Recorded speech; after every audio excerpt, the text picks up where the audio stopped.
The absolute failure, the failure to deal with the Horizon scandal defiantly and with grace is will be one of the great um, footnotes of history, I think. What we will see are two things. Number one, a demonstration of the inadequacy of British justice, which we've seen with the Malkinson story, with the Windrush story, with the infected blood story, and so on. There are a number of these demonstrations where it is clear that justice has gone wrong, and there's a nod to that, but then no follow through. And the other fallout from this, I think, will be the absolute collapse of the post office. We were promised, or the Horizon victims were promised justice. What we have instead is bureaucracy and judicial drag, a quasi-legal charade presided over not by judges but by civil servants with shifting criteria, shaky credibility. And the Horizon scandal, once rightly described as the greatest miscarriage of justice in British legal history, has entered a new and no less shameful phase, the botched compensation process. Sir Alan Bates, the campaigner who dragged this case from obscurity to prime time, has accused the government of running what he calls a quasi-kangaroo court, and he's regrettably not at all wrong. We can remind ourselves what this was all about. Between 1999 and 2015, over 900 sub-postmasters were prosecuted on the basis of evidence from the Horizon IT system, a system that the post office itself could not inspect because it didn't own the source code. And it was a masterclass in technocratic negligence, with a publicly owned institution relying on unverifiable assurances from Fujitsu while ruining lives in the process. And the post office, to its shame, has just signed up for more of the same. Convictions have now been overturned. The courts belatedly did their duty, but justice is not exoneration, it's reparation. And it's here that the British state has stumbled once again. So Alan's complaint is not merely that compensation has been slow, it's that the very process designed to rectify injustice has been replicated by the same asymmetries of power. Victims have been handed take it or leave it offers worth a fraction of their losses. They practically have to genuflect on the way towards the system doling out the money. They have to fill out form after form. These offers are made under the shadow of arbitrary rules and opaque limits to people who are made to beg for the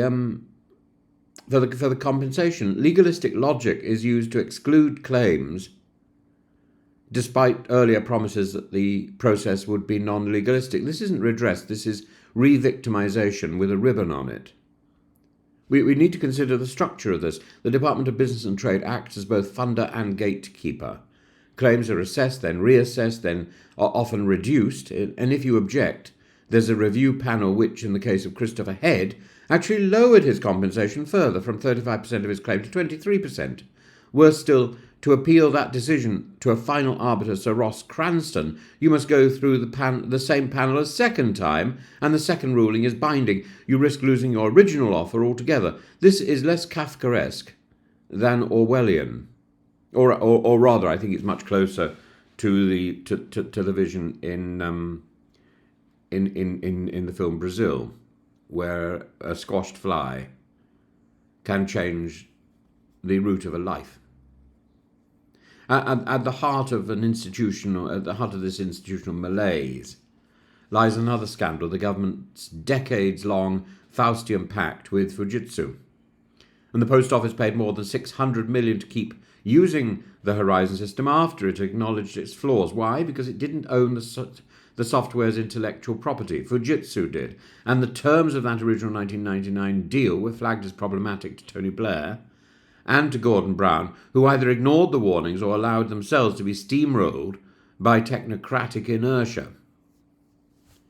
The government's response has been to issue platitudes. We've quadrupled the amount paid to victims, they say, but the process remains controlled by the very institutions that failed in the first place. So Alan is right to call for a new independent body to handle future public compensation schemes, not just for Horizon, but for Windrush, for Combinated Blood, and yet other unfolded scandals. Because justice, when administered by the same hand that inflicted the harm, ceases to be justice. It becomes damage control.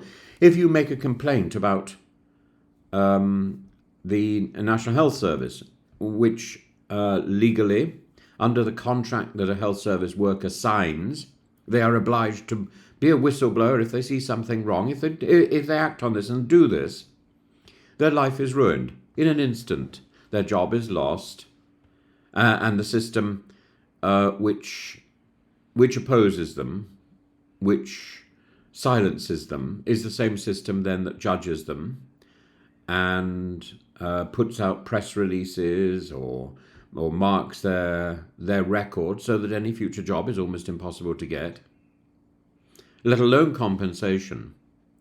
These organisations in Britain control your future in a way that is utterly pernicious, simply to hide their misdoings. It seems to me to be astonishing to hide the little faults they made.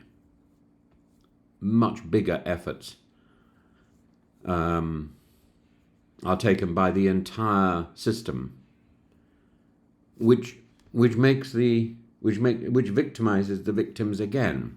What we're witnessing is not a government acting in good faith. It's a state apparatus terrified of precedent, allergic to accountability, addicted to managed decline, and the spectacle of justice is there. Statements in Parliament, glowing tributes to Sir Alan, even a knighthood, but these are gestures.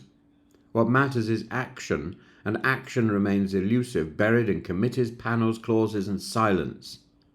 Sir Alan Bates has become a symbol, thanks in part to the television drama Mr. Bates versus the Post Office, but his fight isn't over. His story now risks becoming emblematic not of victory, but of a state that only listens when the cameras are rolling. His call for justice, for a judicial review, may be the last avenue left. When moral authority has been exhausted, sometimes the law must again be the tool of last resort. So here we are again, in a Britain that boasts of its justice system while administering settlements in secret, where ministers speak of benefits of the doubt while the departments erase that doubt with bureaucratic sleight of hand. This is not a failure of process, it's a failure of political will. We owe the victims not just money but dignity, not just process but principle, and if the government cannot deliver it, then we must force it to do so, or risk becoming a society that punishes the innocent and compensates them only when it's too late to matter.